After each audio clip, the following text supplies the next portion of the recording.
for Japanese American reparations. We'd like to open the event with Miami University's land acknowledgement. Miami University is located within the traditional homelands of the Miamia and Shawnee peoples, who, along with other indigenous groups, ceded these lands to the United States in the first Treaty of Greenville in 1795.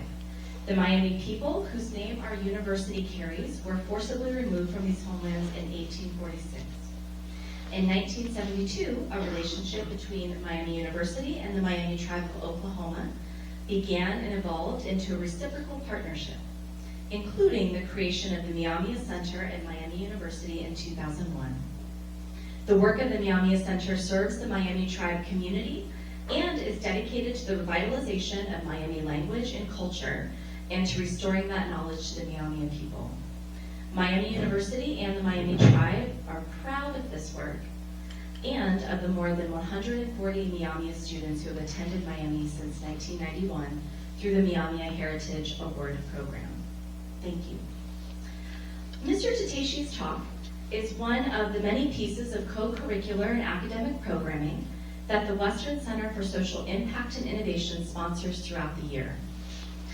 Please remember to sign in at the door on your way out if you are a student who is earning any kind of credit for attendance here tonight. The Western Center is interested in exploring fundamental questions about how to co-create a more resilient and just society, socially, economically, and environmentally.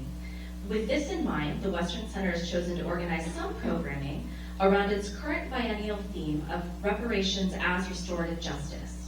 It is important to investigate this theme not only at the macro level of structures and institutions, but also at the micro level of interpersonal experience. An important basis of the impact of racist and exclusionary policies on the lives of those targeted is their lived experience before, during, and after this impact. And it is, in part, on the collection of oral histories from World War II Japanese American internment camp survivors that John and his community built their case for reparations. In one such interview, John's mother, Yuri Tateishi, described her feelings years after the ordeal. Quote, "When I think back on the evacuation, that's something you'd like to erase if you can, but it's a fact. We went through it, you hurt. You give up everything that you worked for." Today we are less than a month past the 80th anniversary of Executive Order 9066, which mandated that 120,000 people of Japanese ancestry in the U.S., including children, be forcibly removed from their homes and incarcerated in American concentration camps. John was one of those children. In 1975, John Tateishi and his wife Carol became founding members of the Marin County chapter of the Japanese American Citizens League, which, founded in 1929, is the nation's largest and oldest Asian American civil rights organization. Soon after, he was appointed as the chair for the JACL's National Committee for Redress, where he served as the organization's principal lobbyist in D.C. until 2 years before the campaign's success with the enactment of the National Civil Liberties Act of 1988. In addition to lobbying work and academic appointments, he is the author of 2 books on the subject, And Justice for All, the oral history collection for survivors, and most recently in 2020, Redress.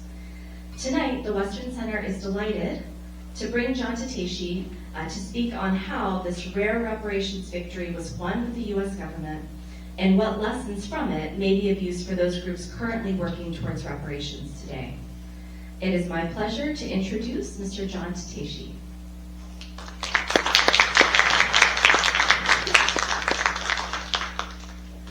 Thank you, Jackie. It's a pleasure to be here. I have to say that this is my first trip out of California since the COVID virus started spreading. And I live in Marin County, which is in the San Francisco Bay Area, which has had pretty much through the entire 2 years one of the lowest case counts in the country and the highest vaccination rates.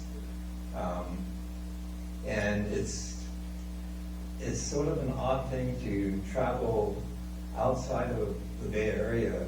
I did once before to do some filming down in Southern California, but it's odd to travel out of the state into other areas where things are different.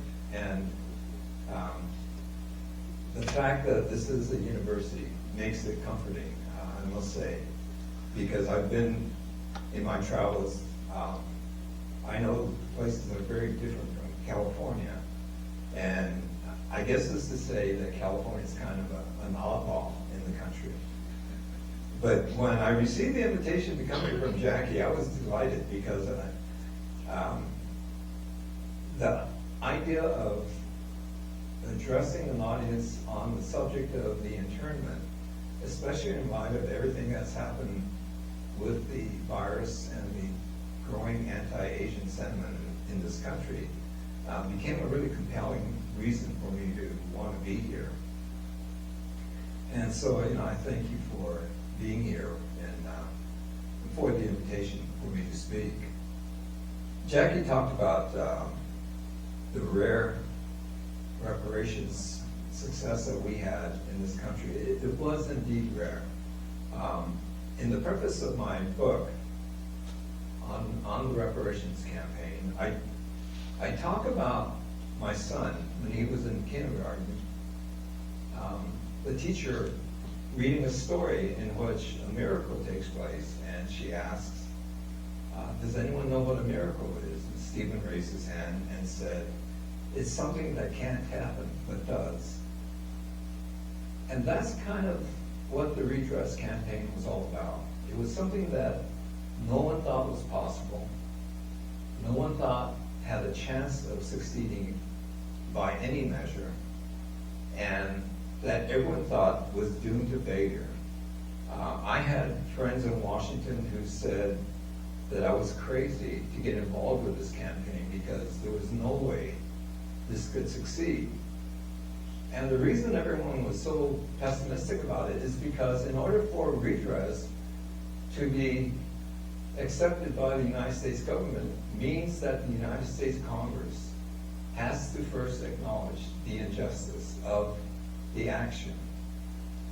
And I searched through the congressional records. I could not find a single instance in which the Congress apologized for a wrong committed against anybody, which told me that, in fact, this is a rare opportunity to make this happen for the first time, but it's not likely to succeed. The thing about the Japanese American internment is that it was, I'd like to say it was an aberration, but it was part of a logical sequence of events that were happening in the United States. It started with Chinese immigrants coming to San Francisco and Los Angeles, and following them 40 years later, Japanese immigrants. A kind of anti-Asian sentiment that existed in California and throughout the West Coast. And so what happened in that period, before the turn of the century, is that the Japanese population started to grow. And as it did, there were organizations that sought the expulsion of the Japanese population. But there was no way to do that, especially after the immigrants who came here from Japan started having children who were born, of course, as American citizens. And so for 40 years, there had been attempts to get rid of the Japanese population. Pearl Harbor was bombed. That became the perfect excuse.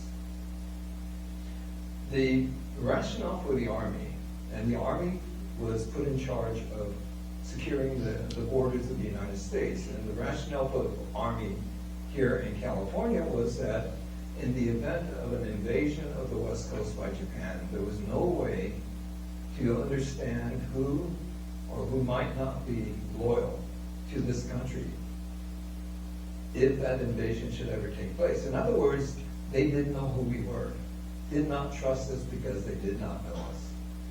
And that became the military necessity rationale for what the government did.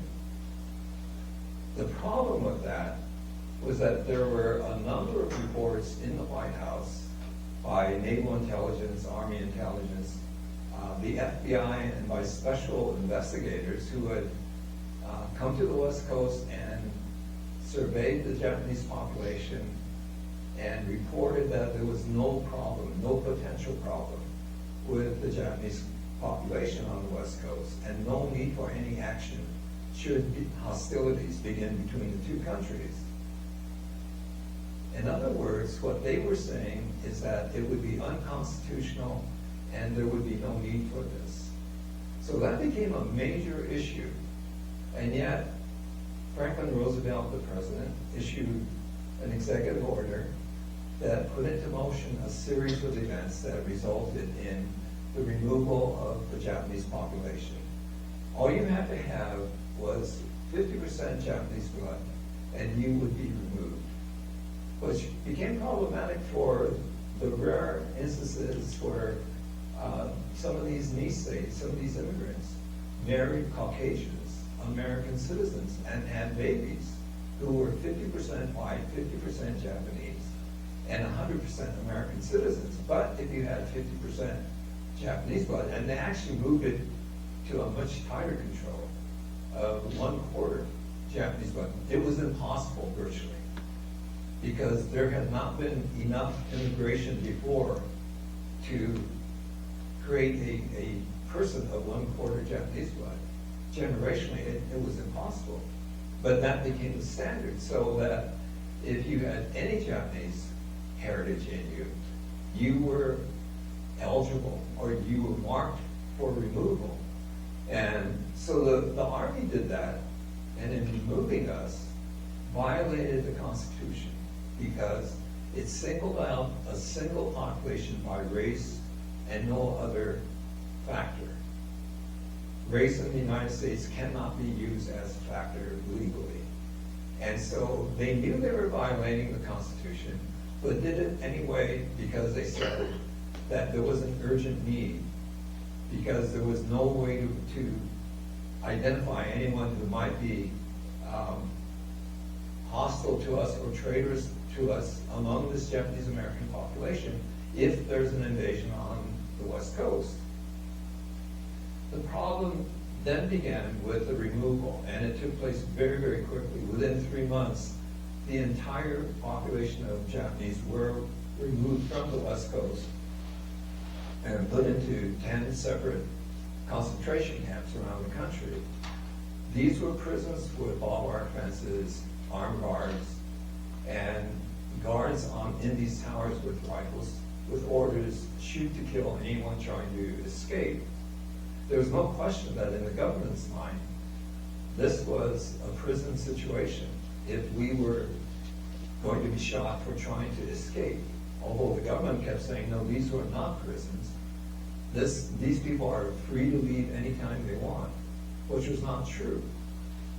But this is what the argument was, and this is what the Supreme Court validated in 3 cases, to say that the government was justified by the military necessity, urgency, to remove this population and put them, first of all, remove them and then keep them in detention without an ending date. Virtually, it would be until the war's end. It created a major constitutional issue, not a crisis, because nobody really cared, which was one of the reasons why we ended up in these camps, because no one really cared what happened to us. Many people were glad to see us gone. And so what happened was that the Constitution became vulnerable on this one case, because the cases that went to the Supreme Court were all valid, but because of the climate of the times, the Constitution was upheld in the view of the Supreme Court justices, because there was an urgent need. And that became sort of the standard, because it became the law of the nation. There was a justice named Robert Jackson who dissented vehemently against the decision in one of those cases, the Korematsu case, which became well known over the years. And he said that the principle made by the Supreme Court by that decision in Korematsu, which was that if the government feels there is a need, an urgent need, to remove citizens identified by something as slim as race, that the government is justified if they can argue that the need exists. And so Roberts argued that what that does essentially is lay about like a loaded weapon that was there for the use of any authority that could cite an urgent need. That sat there in the courts for years, and it became the precedent of this country. And Japanese American internment was used by a number of authorities, presidents, and administrations to justify actions that were illegal or questionable. Probably the most famous among them was Richard Nixon. In the Watergate case, said there is a precedent I can use that makes it legal for me to have violated the Constitution and to deny the rights of citizens. And that's the case of Korematsu. And so this law, the Korematsu case, became really critical in the jurisprudence of cases through the decades.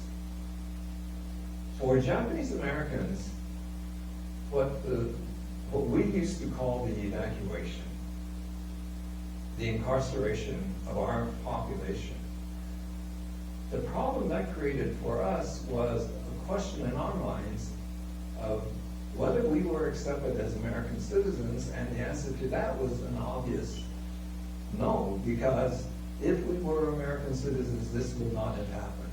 It's the fact that the government saw us as less than American, or that even if we were American, we weren't worth worrying about. And so the government made the argument that put us into this other category of American citizens who, by law, could be treated as non-citizens. So it became a really profound issue for us as Americans. And it's important to remember that among the 120,000 people who were affected by this government action, that 65% were American citizens. The rest were not American citizens. They were the immigrants who, by federal law,